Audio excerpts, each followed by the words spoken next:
और अब मुंबई एडिशन में सबसे पहले बात महाराष्ट्र की बड़ी खबर की। महाराष्ट्र में 30 जून के बाद लॉकडाउन जारी रहेगा, ये बड़ी खबर महाराष्ट्र की। महाराष्ट्र के मुख्यमंत्री उद्धव ठाकरे ने कहा है कि राज्य से लॉकडाउन नहीं हटाया जाएगा।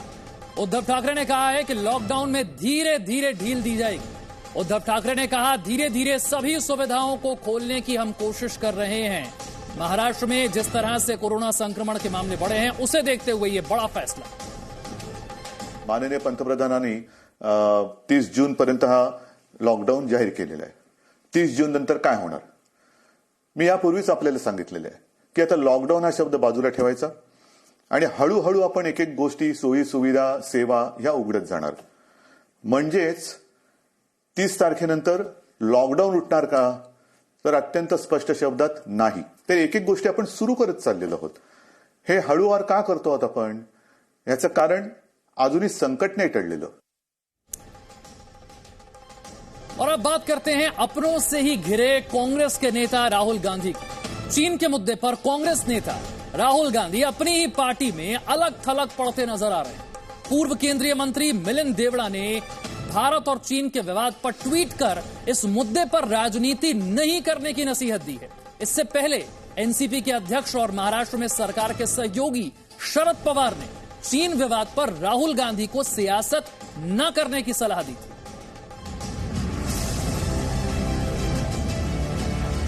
मुंबई में कांग्रेस के बड़े नेता मिलिंद देवड़ा ने ट्विटर के जरिए राहुल गांधी को देशभक्ति का पाठ पढ़ाया है। मिलिंद ने अपने ट्विटर अकाउंट पर लिखा है, घुसपैठ का चीन ने साहस हासिल किया है और दुर्भाग्य से उस पर राजनीति की जा रही है।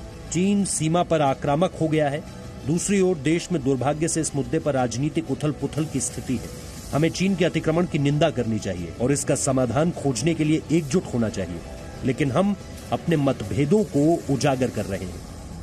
मिलिंद देवड़ा के इस ट्वीट के बाद बीजेपी ने राहुल गांधी पर शब्द बाण छोड़ने शुरू कर दिए। ओछी राजनीति का वे प्रदर्शन कर रहे हैं। कम से कम राहुल गांधी, उन्हीं के दल के नेता मिलिंद देवड़ा जी क्या कह रहे हैं या अन्य नेता क्या कह रहे हैं, कम से कम उस बात को तो सुने। यह समय ओछी राजनीति या सियासत करने का समय नहीं है। यह समय देश के साथ मजबूती के साथ खड़े होने का समय है। कांग्रेस ने कहा कि राष्ट्र सुरक्षा के मामले में पारदर्शिता होनी चाहिए। बीजेपी का राजधर्म है कि वो राष्ट्र सुरक्षा के मामले में पारदर्शिता रखे, राजधर्म निभाए, दूसरे दलों पर कीचड़ उछालने का प्रयास न करे। वैसे ये पहला मौका नहीं है जब मिलिंद देवड़ा ने पार्टी से अलग लाइन ली हो। इससे पहले धारा 370 के मुद्दे पर भी उन्होंने कांग्रेस पार्टी से अलग लाइन ली। एहसान अब्बास, जी मीडिया, मुंबई।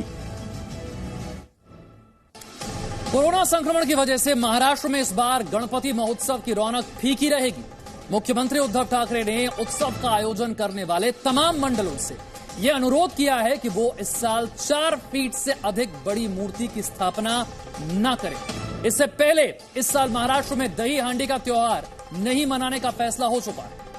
आषाढीची ही उद्याची आषाढी पर्वाची आषाढी एकादशी येते, त्याच्यानंतर दहीहंडी येते। दहीहंडीच्या मंडळानं सुद्धा मला खास धन्यवाद द्यायचे। कोणीही माझ्याशी बोलायला आलं नाही, कोणी कोणाशी चर्चा केली नाही, पण एक सामाजिक भान ठेवून त्यांनी स्वतःहून दहीहंडीचा उत्सव हा रद्द केला।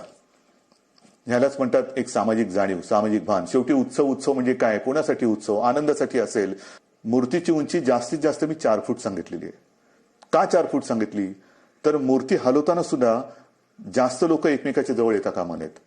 विसर्जनाची सुद्धा आगमनाची मिरवणूक नाही, विसर्जनाची मिरवणूक नाही। मग गणेशोत्सव साजरा कसा करायचा, अजून थोडा अवधी आहे, आपण चर्चा करून त्याच्यातनं सुद्धा हा नेमका कसा करायचा त्याच्यावरती मार्ग काढू। और मुंबई के क्वारंटीन सेंटर में बुजुर्ग की मौत से बीएमसी कटघरे में है। मृतक के परिवार वाले बीएमसी को इसके लिए जिम्मेदार ठहरा रहे हैं।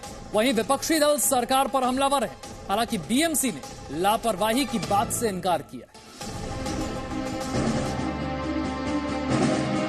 कोरोना संक्रमण की मार झेल रही मुंबई में कोरोना की रोकथाम के लिए बने क्वारंटीन सेंटर में एक बुजुर्ग की मौत से हड़कंप है। दरअसल मुंबई पूर्वी उपनगर के घाटकोपर इलाके के एक क्वारंटीन सेंटर में बुजुर्ग की मौत के बाद मृतक के बेटे का एक वीडियो वायरल हो गया है। या लोकांनी आम्हाला जबरदस्ती इथे क्वारंटाईन केले आणि त्यांच्यामुळे आज माझ्या वडिलांचा इथे जीव गेलाय। याला जबाबदार हे लोक 14 जण आहेत. 21 जून को घाटकोपर के आजाद नगर कोरोना सेंटर में एक परिवार के 4 सदस्यों को क्वारंटीन में रखा गया था, जिसमें एक वरिष्ठ नागरिक भी थे. इनकी 24 जून को अचानक तबीयत खराब हुई और जब तक उन्हें घाटकोपर के राजावाड़ी हॉस्पिटल में ले जाया गया, उनकी मौत हो चुकी थी. विपक्ष इस मौत पर सरकार को घेर रहा है. समय पर बुजुर्ग लोगों को क्वारंटाइन सेंटर में आप भोजन नहीं दोगे, डॉक्टर को नहीं भेजोगे, लोग वहां तड़प तड़प करके मरेंगे. तो हम सवाल पूछना चाहते हैं, ये बीएमसी से, महाराष्ट्र सरकार से, ये क्वारंटाइन सेंटर है या जेल है? हालांकि बीएमसी प्रशासन ने सफाई दी है. बीएमसी का कहना है कि प्रशासन ने तुरंत कोरोना सेंटर में नियुक्त निजी डॉक्टरों को बुलाया था और घाटकोपर के राजावाड़ी अस्पताल ले जाया गया. राजावाड़ी अस्पताल में भर्ती होने के बाद उन्हें लगभग डॉक्टरों ने मृत घोषित कर दिया था. बीएमसी का दावा है कि क्वारंटीन सेंटरों में सबका खास ख्याल रखा जाता है. जो ब्रेथलेस रहते वो SpO2 के लिए रहते, जो उसको वेंटिलेटर चाहिए वो हॉस्पिटल में जाएगा. ऐसे सब बंदोबस्त बहुत अच्छे किए है. मुंबई में कोरोना हॉस्पिटलों में कोरोना मरीजों की हर रोज हो रही मौत से पहले ही लोगों में चिंता है, लेकिन अब कोरोना रोकथाम के लिए क्वारंटीन सेंटर में हुई मौत से नए सवाल खड़े हो गए हैं. एहसान अब्बास, जी मीडिया, मुंबई. मुंबई में कोरोना संक्रमण के लगातार बढ़ रहे मामलों के बीच अब प्रशासन और पुलिस ने फिर सख्ती शुरू कर दी है. आज मुंबई पुलिस ने लोगों से घरों से नहीं निकलने की अपील की. जगह जगह नाकेबंदी की गई. नियमों का पालन नहीं करने वालों पर कड़ी कार्रवाई भी की गई. मुंबई से जी मीडिया संवाददाता राकेश त्रिवेदी की रिपोर्ट. जहां पूरे देश में लॉकडाउन को लेकर जो रिलैक्सेशंस हैं वो दिए जा रहे हैं, रेस्ट्रिक्शंस को थोड़ा सा ईज किया जा रहा है. मुंबई में कोरोना के बढ़ते हुए मामलों ने अब स्थिति को और ज्यादा कॉम्प्लेक्स कर दिया है और यही वजह है कि अब मुंबई पुलिस को वापस से सड़कों पे उतर के इस तरह से जो जगह जगह नाकेबंदी करनी पड़ रही है. आप जो नजारा देख रहे हैं ये मुंबई के दादर इलाके का है. हार्ट ऑफ द सिटी कहते हैं और लगभग मुंबई के हर इलाके में आपको इसी तरीके से जो पुलिस है उसकी नाकेबंदी देखने के लिए मिल जाएगी. पुलिस वालों को वापस से अब एक बार फिर सड़क पे उतरकर हर बाइक वाले को, हर कार वाले को चेक करना पड़ रहा है. पुलिस वाले अपनी तरफ से लोगों को समझा भी रहे हैं, रेस्ट्रिक्शंस हैं, आप बिना मतलब के, बिना काम के आप सड़कों पे मत निकलिए. तो पुलिस ने सख्ती एक बार फिर से मुंबई में बढ़ा दी है. ये आपने देखा 3 महीने के बाद आज मुंबई में सैलून खुल गए, लेकिन अब हेयर कटिंग के लिए आपको कई सारे नियमों का पालन करना होगा. नए नियमों के पालन की जिम्मेदारी सैलून चलाने वालों पर भी है और जो लोग हेयर कटिंग के लिए आएंगे उन पर भी होगी.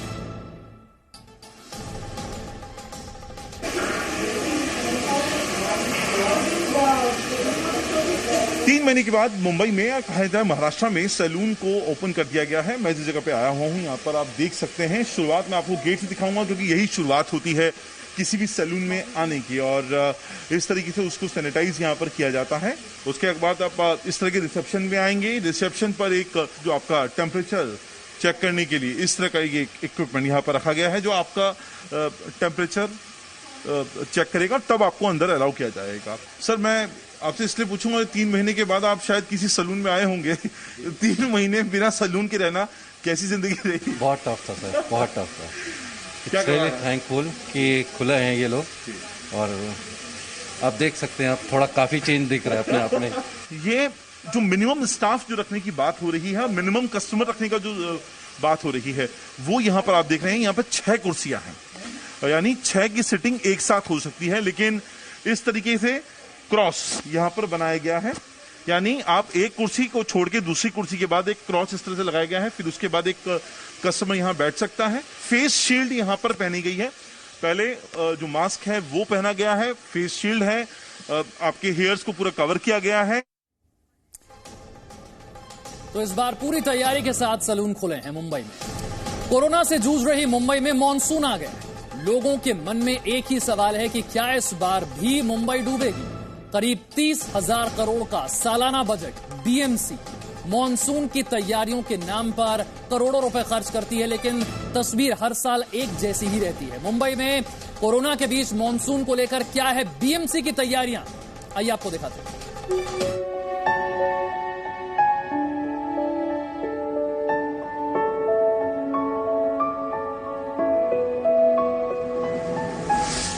ये तस्वीरें हाल ही में आए निसर्ग चक्रवात के दौरान की हैं. जब मुंबई में पहली तेज बारिश में ही निचले इलाकों में पानी भर गया।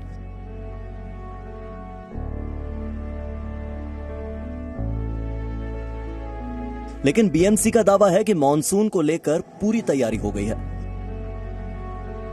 बीएमसी के मुताबिक मीठी नदी और नालों की सफाई का काम लगभग पूरा हो गया है। निचले इलाकों में 700 से ज्यादा पानी के पंप लगा दिए गए हैं। जर्जर इमारतों की पहचान कर खाली करने का नोटिस भी दिया जा चुका है। साथ ही लोगों को एयरवेंट ऐप के जरिए मॉनसून से जुड़ी पूरी जानकारी भी दी जाएगी। विपक्ष का दावा है कि मुंबई में इस बार भी निचले इलाकों में पानी भरने की समस्या रहेगी। विपक्ष के मुताबिक बीएमसी की तैयारियां अधूरी हैं और वो इस बार कोरोना की आड़ लेने की कोशिश करेगी। कुछ दिन पहले आयुक्त महोदय बोले कि 113% सफाई हो गई, 100% सफाई हो गई, 113% कचरे उड़ गए। तो ये अपने आप में बहुत बड़ा सवाल है।